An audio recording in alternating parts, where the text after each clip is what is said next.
Continuamos con la agenda académica del noveno Foro Energético ANDEC. Le damos la bienvenida al doctor Rafael Scott para la siguiente sesión denominada Coyuntura Energética Internacional, lecciones aprendidas de la coyuntura energética internacional y perspectivas en el marco de la transición energética. Buenos días.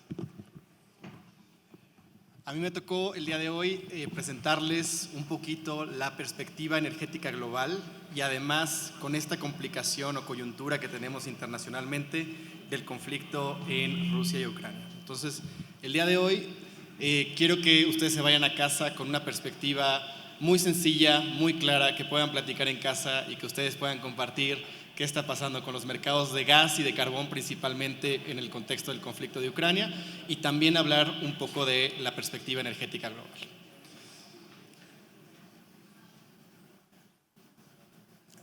Un poco entrando a cómo en McKinsey pensamos alrededor de la transición energética. Nosotros tenemos un brazo de investigación llamado McKinsey Energy Insights. Es un grupo de alrededor de 150 investigadores, cada uno especializado en distintas funciones. Por ejemplo, tenemos expertos en hidrógeno, expertos en captura de carbono, expertos en combustibles, automotriz, y eso nos permite tener una perspectiva muy clara y construida de abajo hacia arriba para más de 140 países, donde tenemos una visión combustible por combustible de cuáles son las dinámicas de oferta y de demanda. Y bueno, obviamente esta perspectiva nosotros la publicamos el 1 de abril, obviamente estaba construida sin saber las perspectivas de lo que iba a pasar en el conflicto de Rusia y Ucrania, y siempre nos preguntan, oiga, ¿qué pasa con la transición energética en este nuevo contexto del conflicto Rusia y Ucrania?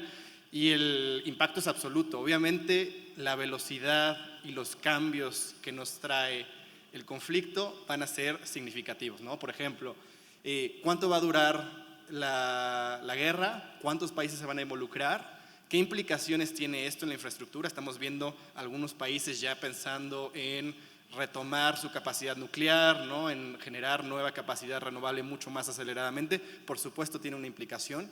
Temas de demanda, ¿cómo va a cambiar esto? Como temas de oferta con la salida de Rusia de muchos mercados. Y lo que quiero hoy es compartir un poquito cómo estamos viendo esas implicaciones para el mundo.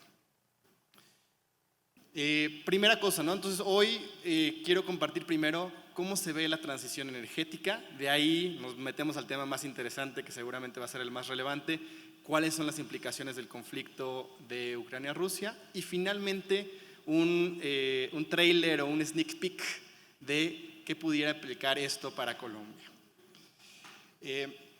Nosotros hemos trabajado en McKinsey alrededor de 5 escenarios, ¿no? Y estos son los 5 escenarios que vemos posibles en torno a la transición energética, desde el más lento, que nosotros le llamamos el fading momentum, es decir, que se nos olvide que tenemos compromiso de descarbonización, y eso nos llevaría a un calentamiento global de alrededor de 2.4 grados centígrados.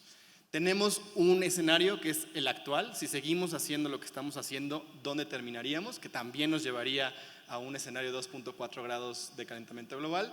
Un escenario central, sobre el cual voy a estar comentando la mayoría de mis láminas, que es aceleración de lo que hemos visto, más compromisos sobre la descarbonización, y esto nos llevaría a un calentamiento global de 1.9 y un cuarto escenario, que es el Achieved Commitments, es decir, si todos los países, el 100% de los países, cumple el 100% de sus compromisos, ¿dónde pudiéramos estar? Y hoy nuestra mejor perspectiva es que pudiéramos, en el mejor de los casos, estar en un escenario de 1.7 grados.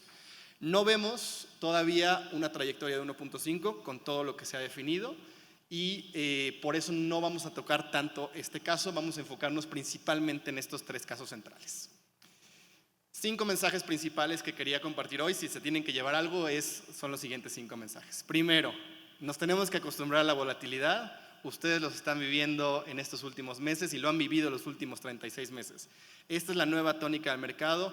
Va a haber desbalances de oferta y demanda hacia adelante constantemente, ¿no? Entonces ustedes, como generadores y como participantes de la industria eléctrica, tienen que pensar cómo se adelantan a manejar esa volatilidad. Segundo mensaje tiene que ver con cómo va a evolucionar la matriz energética, y estamos hablando de que el mundo se va a volver un mundo electrificado. Hay un mundo que va a evolucionar a un transporte basado en electricidad, industria basada en electricidad y un mundo que también además va a desarrollar temas de hidrógeno y de combustibles sintéticos de manera significativa. Entre electricidad, hidrógeno y combustibles sintéticos van a ser 50% de la matriz energética en los próximos 30 años. Tercero, continúa la declinación de los combustibles fósiles a nivel global. Cada año hacemos este ejercicio y cada año vemos más cerca el pico global de combustibles fósiles. Entonces vamos a tocar también un poquito de este tema. En los próximos 5 años pudiéramos tocar el pico global de demanda de combustibles fósiles. Cuarto, hay una necesidad de infraestructura impresionante. Para cubrir las necesidades energéticas necesitamos crecer cada año nuestras inversiones globales en energía 4%, lo que implica inversiones de 1.500 a 1.700 billones de dólares por año para cubrir la demanda energética del mundo. Y quinto, como les decía, nuestro mejor escenario, en el mejor de los casos, si todos los países cumplen el 100% de sus compromisos, estamos en una trayectoria de 1.7 grados de calentamiento global hacia 2100.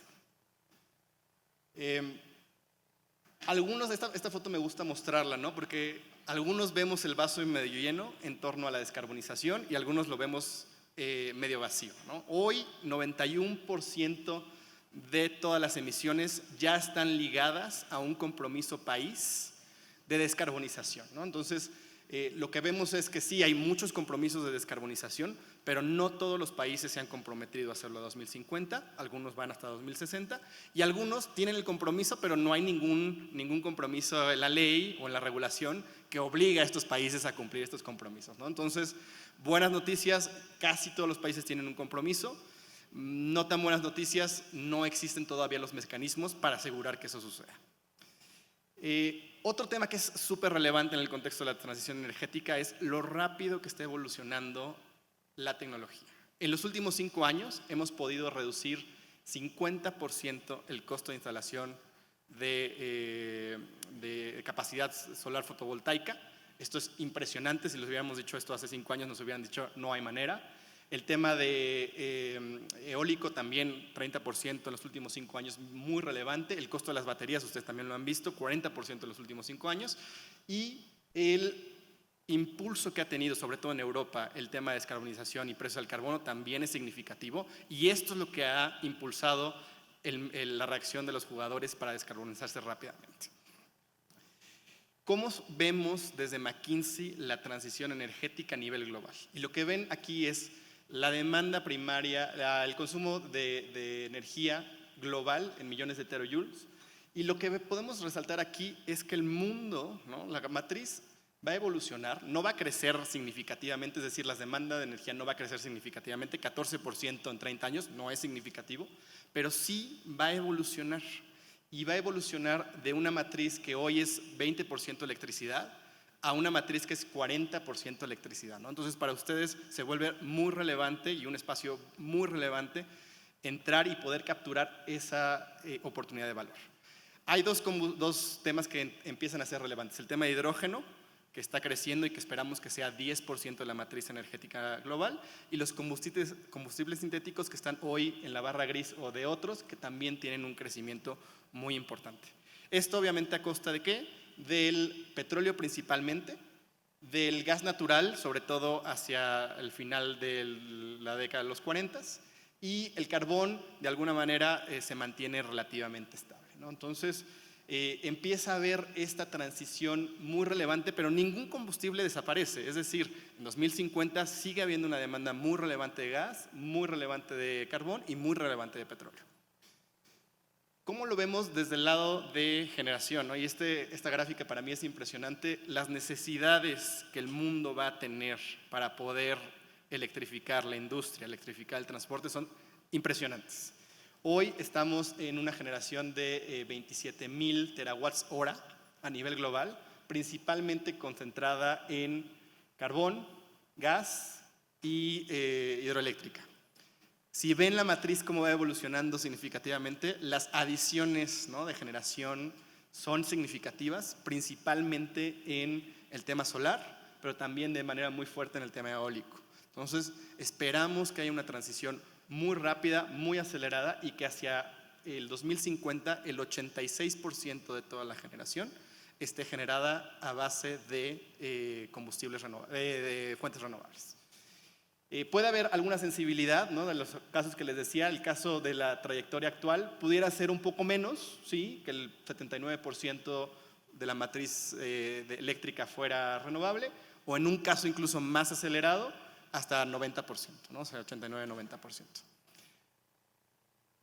¿Qué pasa con el petróleo, no? Obviamente, si crecen los renovables, la matriz y la demanda de energía no crece tanto, el petróleo es el principal, entre comillas, perdedor. Entonces, nosotros vemos estos distintos escenarios, ¿no? Tomando los 3 centrales en azul y morado, creemos que el pico de demanda de petróleo se pueda alcanzar entre 2024 y 2027 en la mayoría de los escenarios, ¿no? Entonces, para los jugadores de petróleo, esto empieza a ser no un problema de oferta, empieza a ser un problema de demanda. ¿Cómo pueden ellos acelerar lo más pronto posible la extracción de estos recursos para que se adelanten, ¿no? A esta caída donde va a haber mucha más competencia y donde pueda haber ciertas disrupciones a la oferta?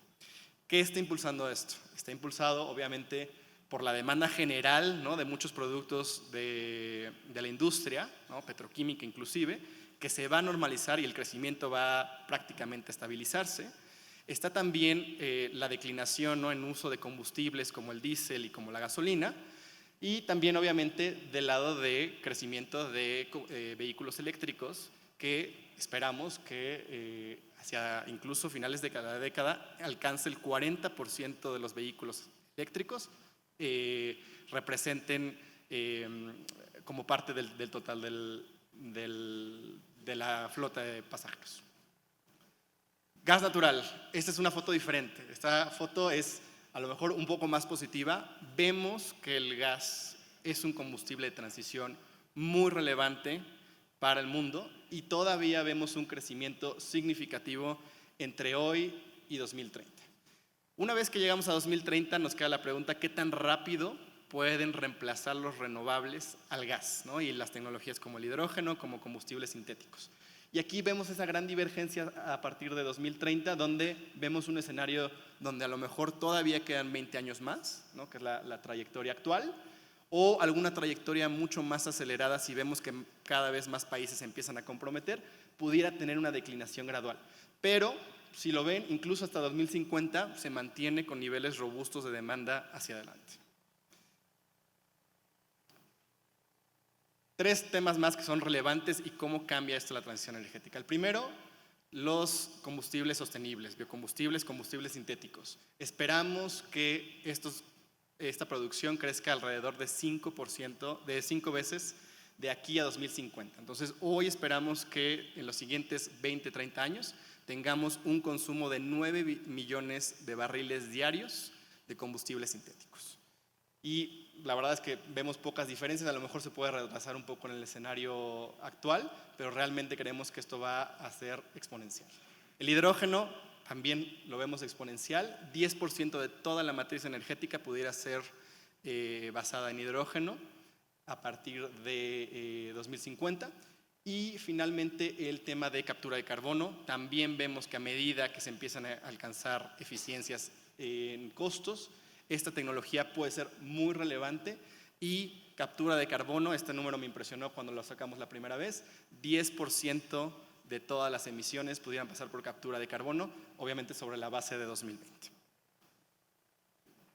Otro tema también relevante para ustedes es el tema de inversiones. ¿Dónde se van a mover las inversiones? Van a crecer y se van a mover cada vez más hacia temas de renovables, por supuesto, pero sobre todo muy fuertemente hacia tecnologías de descarbonización, como puede ser captura de carbono, combustibles sintéticos, biocombustibles y también algunas tecnologías, por ejemplo, de carga de vehículos eléctricos, ¿no? Entonces, esto empieza a ser muy relevante para cualquier jugador eléctrico, pensar cómo pueden capturar una parte importante de este crecimiento de inversiones a nivel global, que sabemos que va a seguir creciendo a 4%, son ritmos de crecimiento en inversiones muy, muy saludables.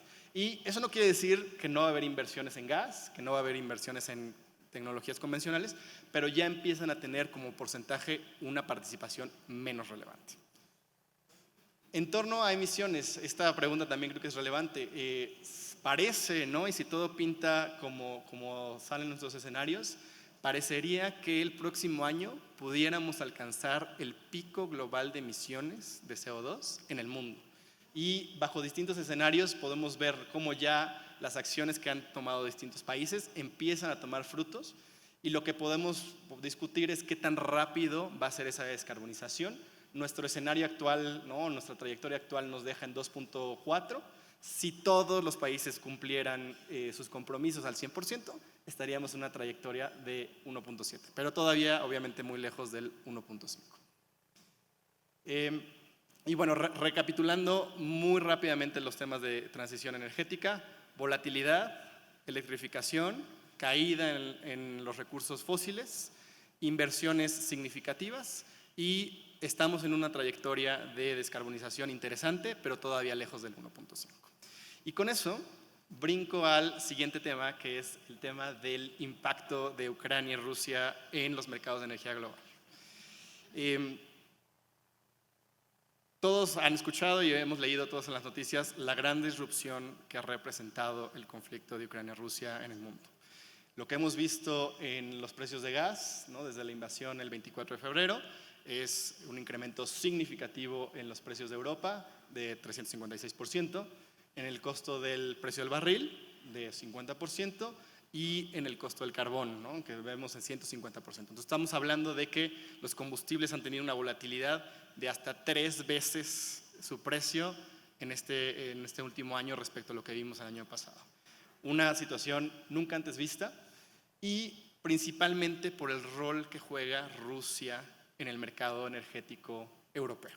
Entonces, aquí lo que pueden ver son la demanda y oferta, primero de gas natural, de carbón y de petróleo en Europa, ¿no? Entonces pueden ver que en el caso del gas natural, Rusia provee 36% del gas natural a Europa, en el caso del carbón 12% y en el caso del petróleo 7%. Entonces queda muy claro, ¿no? Cuáles son las principales barreras y dónde se está sintiendo el principal dolor en los mercados europeos, es principalmente en el gas natural y en el carbón.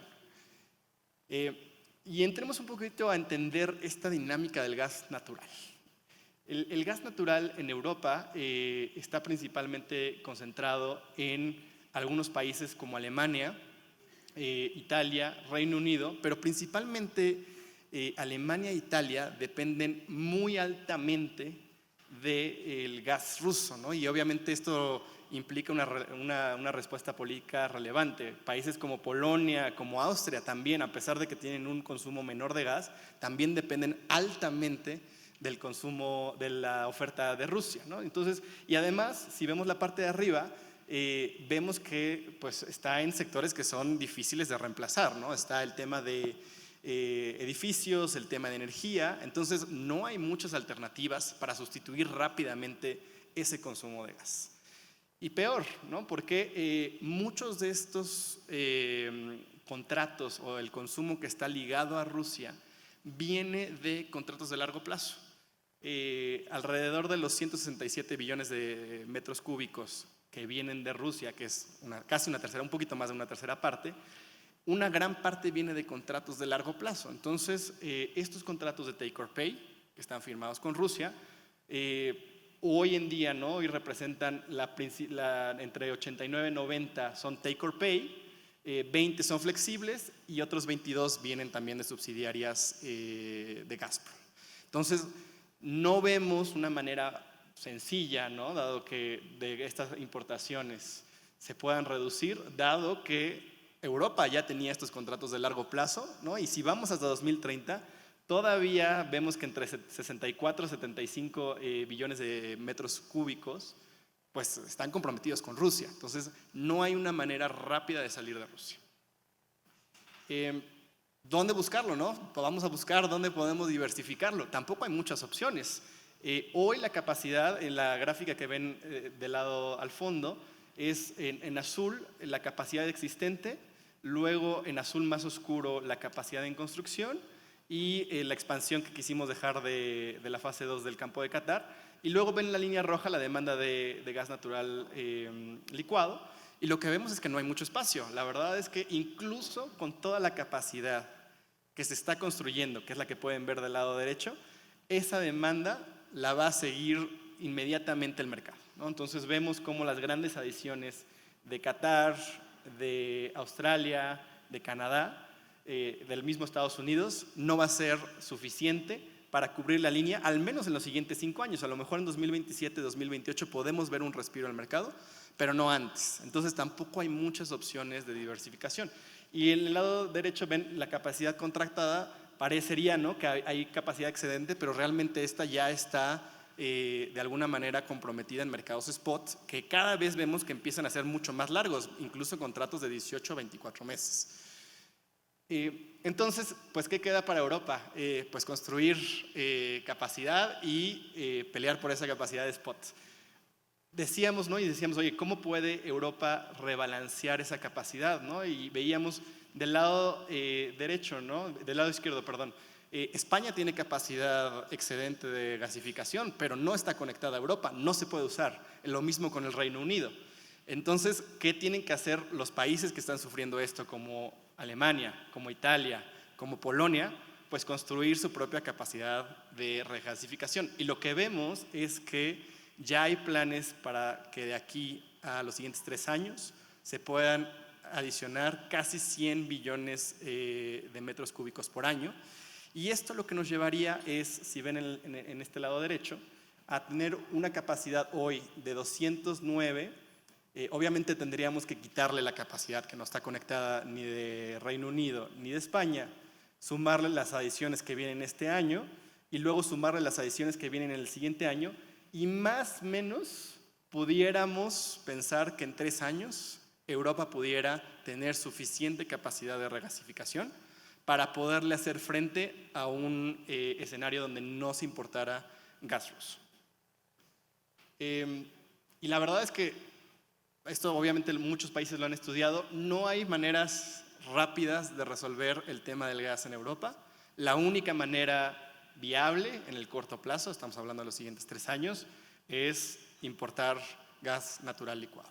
Entonces, sí se puede incrementar un poco en el mediano plazo la producción local, muy poco, traer gas de Algeria, traer gas de Noruega, traer gas de Azerbaiyán.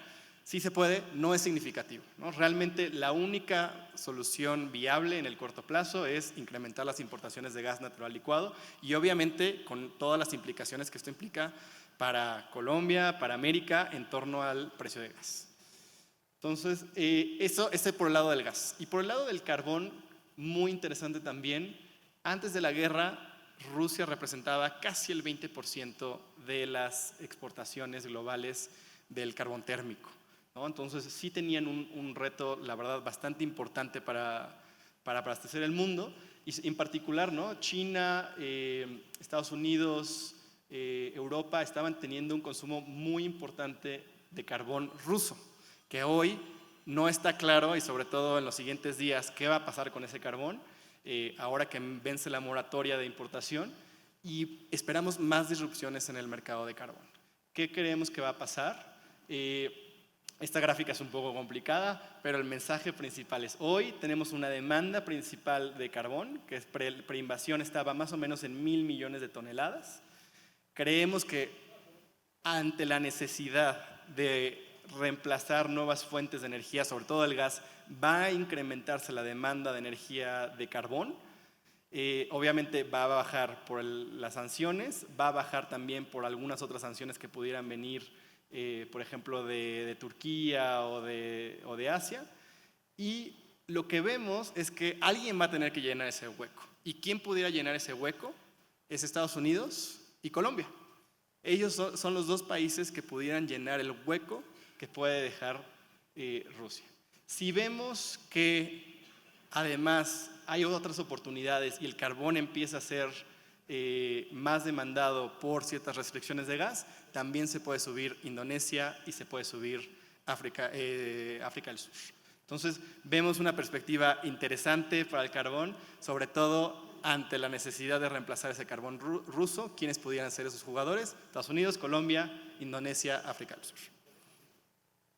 En torno a precios, y esto lo venía platicando ahorita en la mañana, nosotros vemos que 2022 va a seguir siendo un año muy complicado para los precios del carbón. Sabemos que, ¿no?, sobre todo ahora que terminen estas moratorias, probablemente van a generar una volatilidad de precios. Viene también cierta oferta de Colombia, de Estados Unidos, de Sudáfrica, que a lo mejor pueda ayudar a aliviar algo, pero después va a venir el invierno y otra vez vamos a ver precios altos. Entonces, ¿cuándo creemos que se va a normalizar esto? Yo creo que va a tardar entre 2, 3 años para regresar a los precios que veíamos el año pasado, ¿no? Entonces, esto empieza a ser, sobre todo para muchos consumidores de carbón en Colombia, pues un gran reto, ¿no? Porque esperamos ver todavía precios muy altos en el mercado. Y un sneak peek nada más de las implicaciones en Colombia, cómo se ve la transición en Colombia. Y este es nuestro escenario central. Lo que vemos en Colombia es muy interesante, ¿no? Porque hay una tensión en el mercado colombiano, va a seguir creciendo y la demanda energética de Colombia en una economía que sigue creciendo va a tener que seguir acompañada de carbón, de petróleo, de gas, de recursos hídricos y de recursos renovables. Entonces, hay oportunidad en Colombia para todos. Si ven, todas las barras en nuestro escenario de referencia siguen creciendo.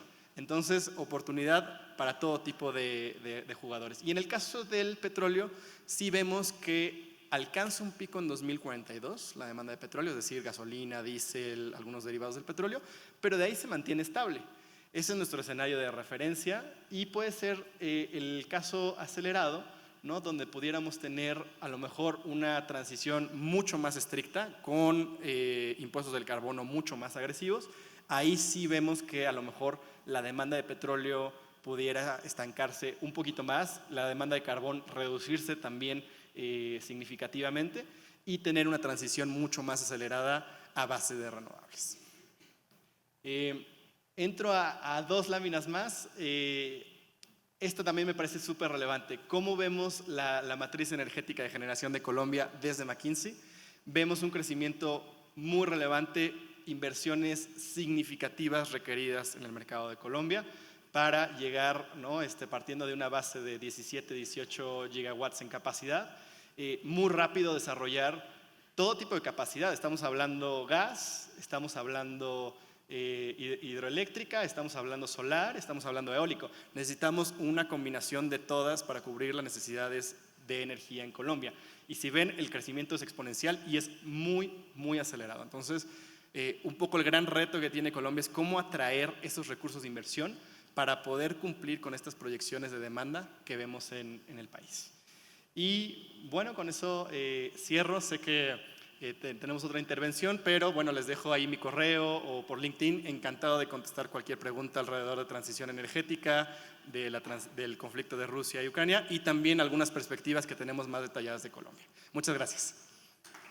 Invitamos ahora al doctor José María Castro, presidente de la Sociedad Portuaria El Callao SPEC LNG, la terminal de regasificación de gas natural licuado de Colombia. Buenos días a todos, grato verlos aquí presencialmente después de esta pandemia. Primero que todo, gracias a ANDEC, a sus afiliados por la invitación y por el espacio para poder hablar sobre el gas natural licuado. Un poco nuestro amigo de McKinsey ya hablaba de la importancia del gas natural licuado a nivel internacional.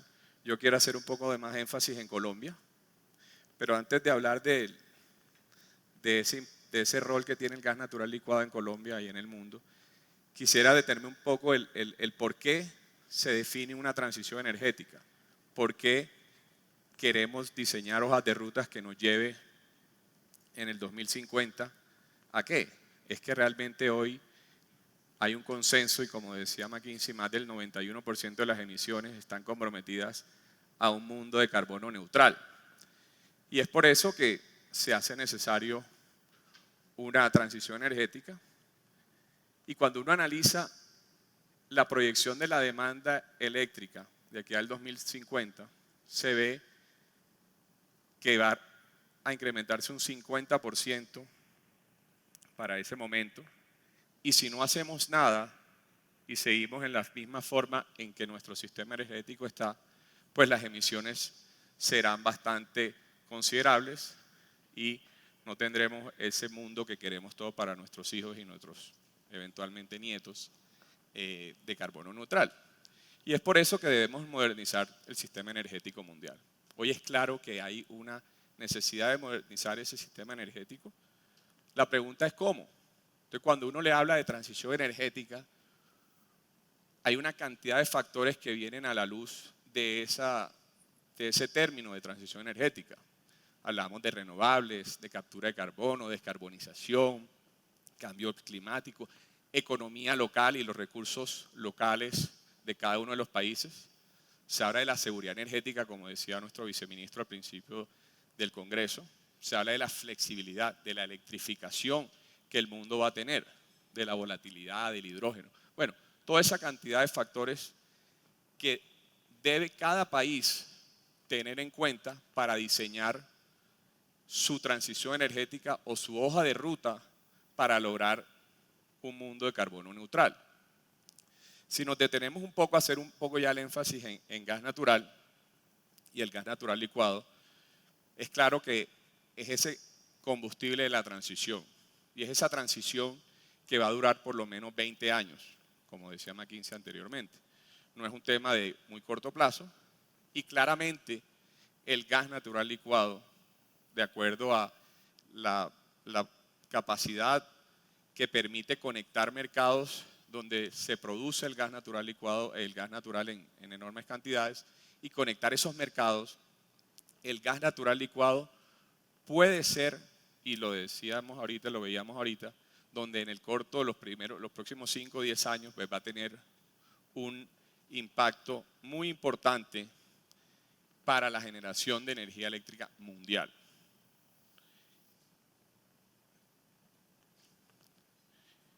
Y si vemos un poco el comportamiento que se espera de ese gas natural licuado, la demanda de ese combustible, pues se espera que continúe esa trayectoria que desde el 2010 viene teniendo unos crecimientos promedio del 8 al 10% anual, donde Asia y Europa son los grandes consumidores de ese combustible, y eso va a seguir.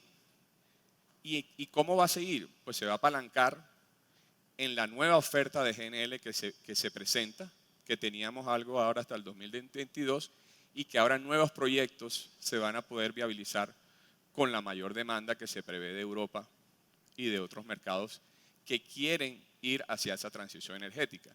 Ya China e India empezaron reemplazando una generación de líquidos con gas natural licuado y eso va a continuar.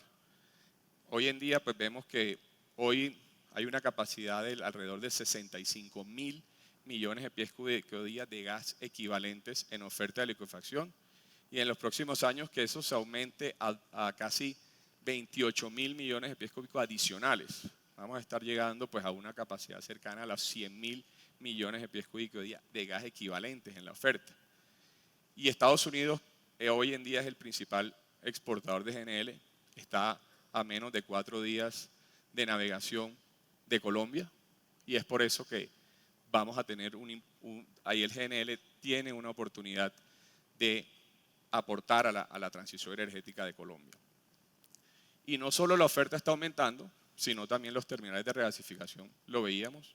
Hoy en día hay 44 países que cuentan con terminales de regasificación y se esperan que entren en los próximos 3 a 5 años 17 proyectos de regasificación. Entonces, esto es un mensaje donde básicamente pues, el gas natural licuado permite conectar esos mercados, permite aportar a la transición energética de cada uno de los países, que en agregado va a esa transición energética mundial de que queremos el carbono neutral al 2050, le va a dar ese respaldo, esa complementariedad que necesita la entrada de los renovables por su firmeza que tiene y su competitividad que ofrece también en los mercados.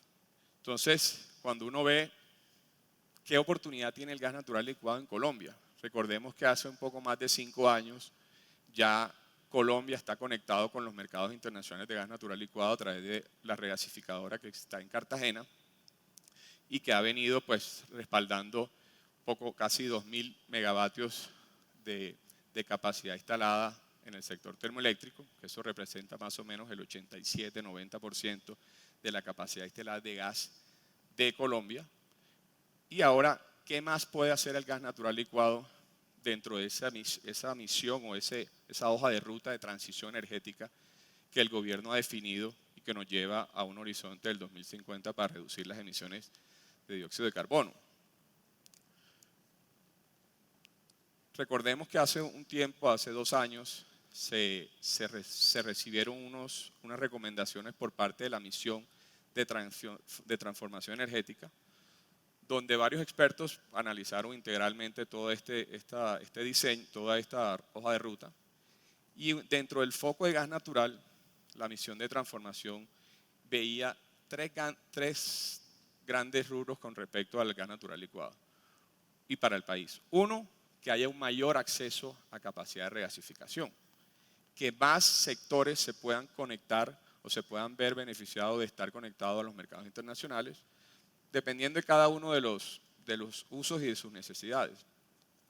Una de las recomendaciones de la misión hablaba de reincorporar a la demanda de las termoeléctricas de líquidos, que en algún momento fueron de gas hace un tiempo, reincorporar esa demanda de las termoeléctricas de líquidos, pasarlas a que puedan estar respaldadas con gas o con gas natural licuado.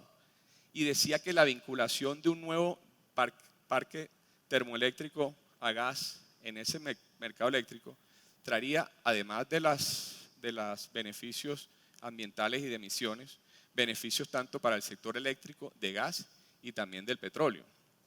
Entonces creo que estamos en un momento donde se puede aprovechar aún más esa conexión que se tiene con los mercados internacionales, con el fin de aumentar ese respaldo que hoy se tiene al casi 2.000 megavatios de capacidad instalada, pero para que también otras termoeléctricas, principalmente de líquidos, que hoy son un poco más de 1.100, 1.200 megas, puedan también respaldarse con gas natural licuado, teniendo en cuenta que partiendo del almacenamiento que se tiene y esa flexibilidad que se ofrece, va muy alineada al patrón de consumo que hay en Colombia para poder complementar las otras fuentes renovables.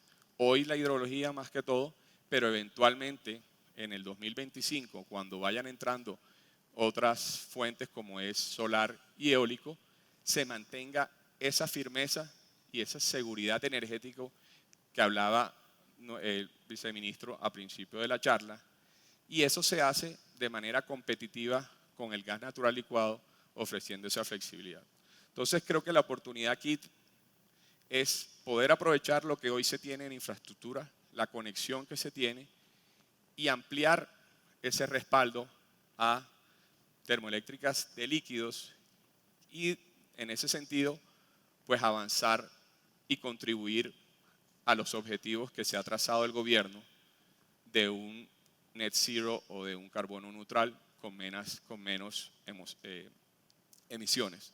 Recordemos que el gas natural licuado que nos ofrece, pues nos ofrece una conexión a los mercados mundiales y en ese sentido pues una confiabilidad en el suministro de gas a largo plazo. Puede ser de manera spot, puede ser en contratos. Hoy en día ese mercado es tan líquido que permite ser bastante flexible. Luego preguntamos en la entrega. El gas natural se asocia muy bien con la necesidad térmica para complementar esa firmeza y eventualmente, de ser necesario, pues también podrá complementar la oferta de gas local que Colombia ha tenido por los últimos 45 años, pero eso podría también complementarlo en la medida que se necesite. Entonces creo que con eso terminaría el mensaje de que el respaldo con gas natural y con gas natural licuado en la generación de energía eléctrica colombiana, pues contribuirá a que podamos alcanzar juntos esos objetivos de transición energética que se ha trazado el gobierno en una ruta del 2050. Gracias.